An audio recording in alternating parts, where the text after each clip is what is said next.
back. This is Sleepy Reader, and we've been reading Anne of Green Gables.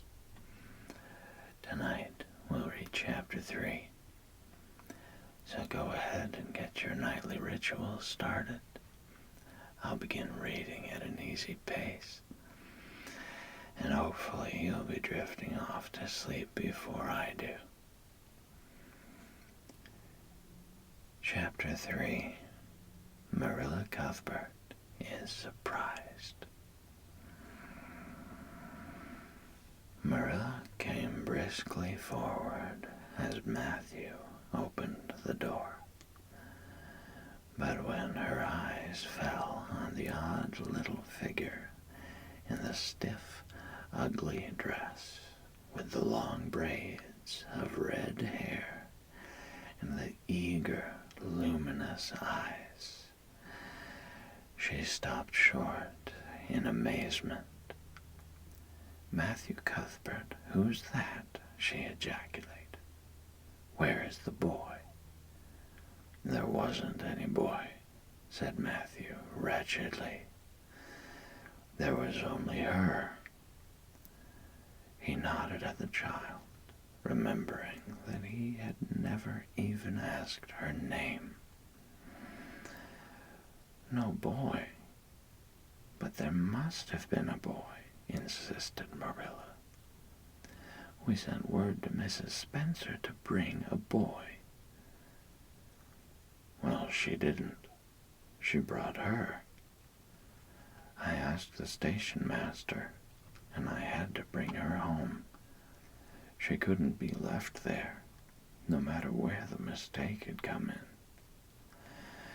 "Well, this is a pretty piece of business," ejaculated Marilla. During this dialogue, the child had remained silent, her eyes roving from one to the other, all the animation fading out of her face. Suddenly, she seemed to grasp the full meaning of what had been said. Dropping her precious carpet-bag, she sprang forward a step and clasped her hands. "You don't want me," she cried. "You don't want me because I'm not a boy. I might have expected it. Nobody ever did want me. I might have known it was all too beautiful to last. I might have known nobody really did want me. Oh, what shall I do? I'm going to burst into tears." Burst into tears she did, sitting down on a chair by the table, flinging her arms out upon it, and burying her face in them. She proceeded to cry stormily. Marilla and Matthew looked at each other deprecatingly across the stove. Neither of them knew what to say or do. Finally, Marilla stepped lamely into the breach. Well, there's no need to cry so about it." "Yes, there is need." The child raised her head quickly, revealing a tear-stained face and trembling lips. "You would cry, too, if you were an orphan and had come to a place you thought was going to be home and found that they didn't want you because you weren't a boy. Oh, this is the most tragical thing that ever happened to me." Something like a reluctant smile, rather rusty from long disuse, mellowed Marilla's grim expression. "Well, don't cry any more. We're not going to turn you out of doors tonight. You'll have to stay here until we investigate this affair. What's your name?" The child hesitated for a moment. "Will you please call me Cordelia?" she said eagerly. "Call you Cordelia? Is that your name?" "No, it's not exactly my name, but I would love to be called Cordelia. It's such a perfectly elegant name." "I don't know what on earth you mean. If Cordelia isn't your name, what is?" "Anne Shirley," reluctantly faltered forth the owner of that name. "But, oh, please do call me Cordelia. It can't matter much to you what you call me if I'm only going to be here a little while, can it? And Anne is such an unromantic name." "Unromantic fiddlesticks," said the unsympathetic Marilla. "Anne is a real, good, plain, sensible name. You've no need to be ashamed of it." "Oh, I'm not ashamed of it," explained Anne. "Only I like Cordelia better. I've always imagined that my name was Cordelia. At least I always have of late years. When I was young, I used to imagine it was Geraldine. But I like Cordelia better now. But if you call me Anne, please call me Anne, spelled with an E."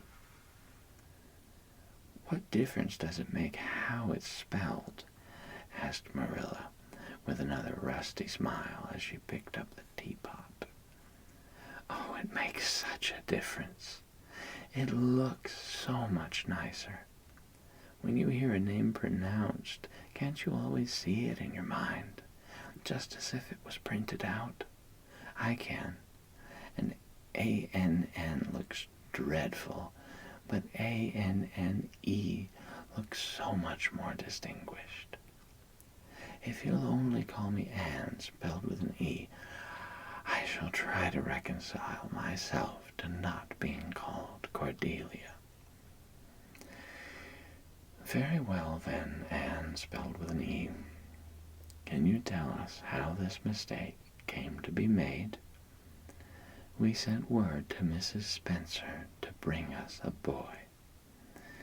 "Were there no boys at the asylum?" "Oh, yes, there was an abundance of them.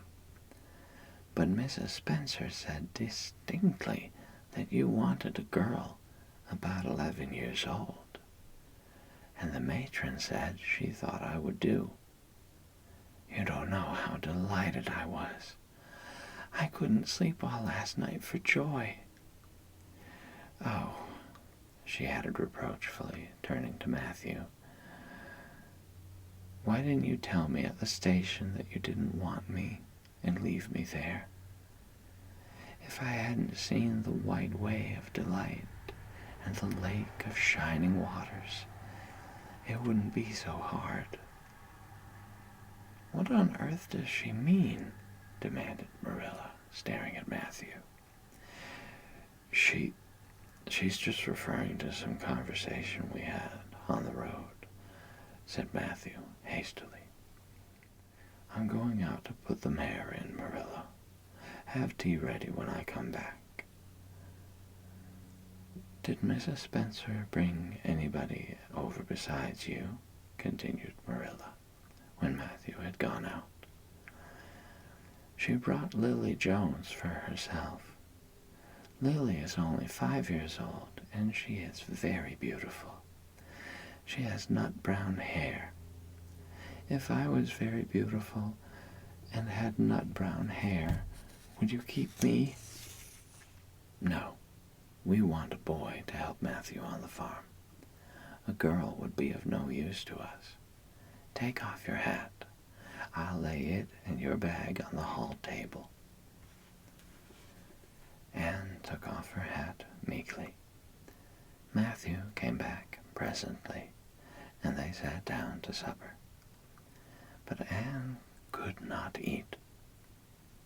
In vain she nibbled at the bread and butter and pecked at the crab-apple preserve out of the little scalloped glass dish by her plate. She did not really make any headway at all. "You're not eating anything," said Marilla sharply, eyeing her as if it were a serious shortcoming. Anne sighed.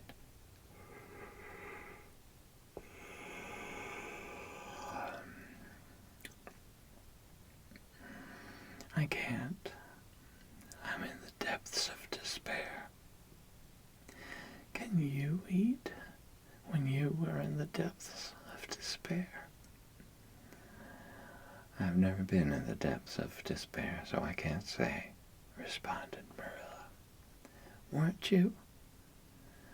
Well, did you ever try to imagine you were in the depths of despair?" "No, I didn't." "Then I don't think you could understand what it's like. It's a very uncomfortable feeling indeed. When you try to eat, a lump comes right up in your throat, and you can't swallow anything, not even if it was a chocolate caramel. I had one chocolate caramel once, 2 years ago, and it was simply delicious. I've often dreamed since then that I had a lot of chocolate caramels, but I always wake up just when I'm going to eat them. I do hope you won't be offended because I can't eat. Everything is extremely nice, but still I cannot eat." "I guess she's tired," said Matthew, who hadn't spoken since his return from the barn. "Best put her to bed, Marilla." Marilla had been wondering where Anne should be put to bed. She had prepared a couch in the kitchen chamber for the desired and expected boy, but although it was neat and clean, it did not seem quite the thing to put a girl there somehow. But the spare room was out of the question for such a stray waif, so there remained only the east gable room. Marilla lighted a candle and told Anne to follow her, which Anne spiritlessly did, taking her hat and carpet-bag from the hall table as she passed. The hall was fearsomely clean. The little gable chamber in which she presently found herself seemed still cleaner. Marilla set the candle on a 3-legged, 3-cornered table and turned down the bedclothes. "I suppose you have a nightgown?" she questioned. Anne nodded. "Yes, I have 2. The matron of the asylum made them for me. They're fearfully skimpy. There is never enough to go around in an asylum, so things are always skimpy, at least in a poor asylum like ours. I hate skimpy night dresses, but one can dream just as well in them as in lovely trailing ones with frills around the neck. That's one consolation. Well, undress as quick as you can and go to bed. I'll come back in a few minutes for the candle. I daren't trust you to put it out yourself. You'd likely set the place on fire." When Marilla had gone, Anne looked around her wistfully. The whitewashed walls were so painfully bare and staring that she thought they must ache over their own bareness. The floor was bare, too, except for a round braided mat in the middle, such as Anne had never seen before. In one corner was the bed, a high, old-fashioned one, with 4 dark, low-turned posts. In the other corner was the aforesaid 3-cornered table, adorned with a fat red velvet pincushion, hard enough to turn the point of the most adventurous pin. Above it hung a little 6-by-8 mirror.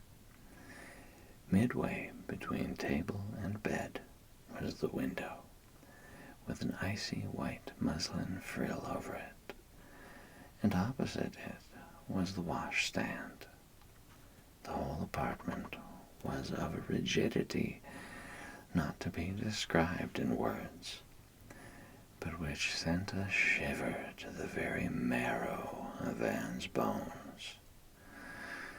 With a sob, she hastily discarded her garments, put on the skimpy nightgown, and sprang into bed, where she burrowed face downward into the pillow and pulled the clothes over her head.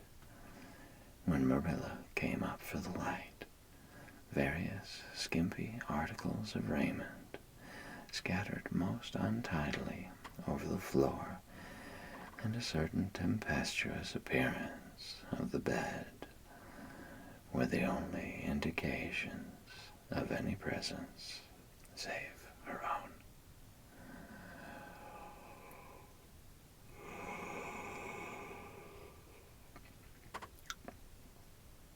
She deliberately picked up Anne's clothes, placed them neatly on a prim yellow chair, and then, taking up the candle, went over to the bed. "Good night," she said, a little awkwardly, but not unkindly. Anne's white face and big eyes appeared over the bedclothes with a startling suddenness. "How can you call it a good night when you know it must be the very worst night I've ever had?" she said reproachfully. Then she dived down into invisibility again. Marilla went slowly down to the kitchen and proceeded to wash the supper dishes. Matthew was smoking, a sure sign of perturbation of mind.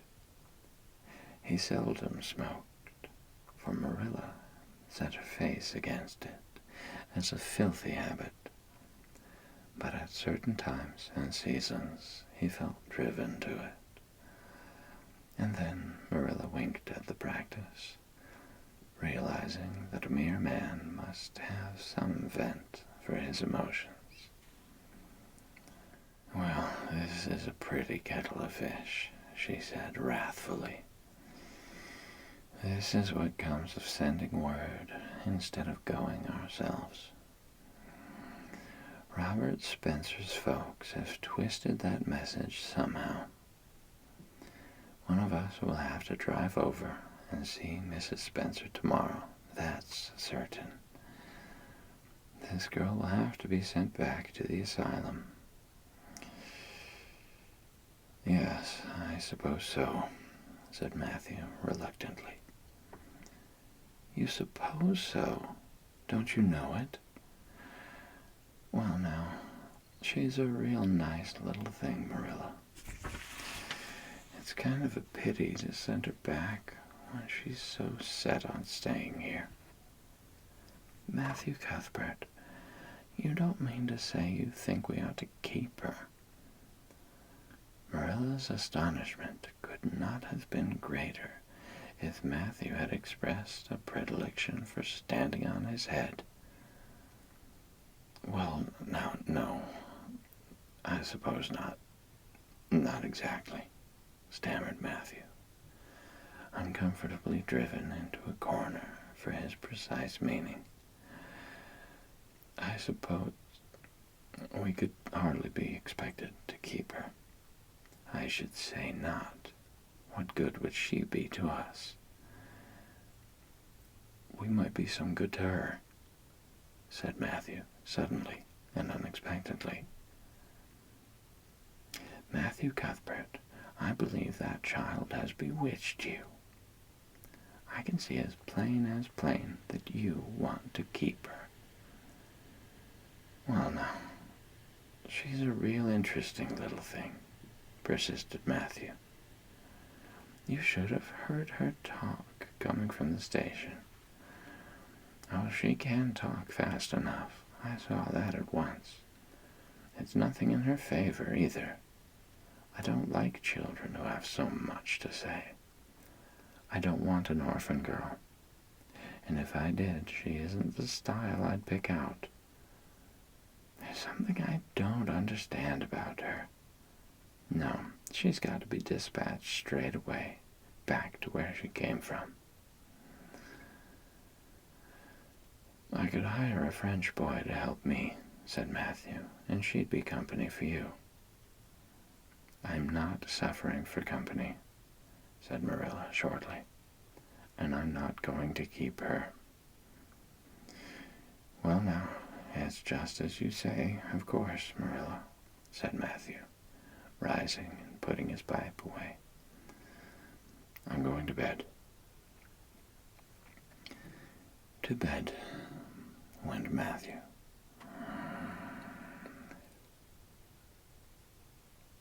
To bed when she had put her dishes away went Marilla, frowning most resolutely. And upstairs, in the east gable, a lonely, heart-hungry, friendless child cried herself to sleep.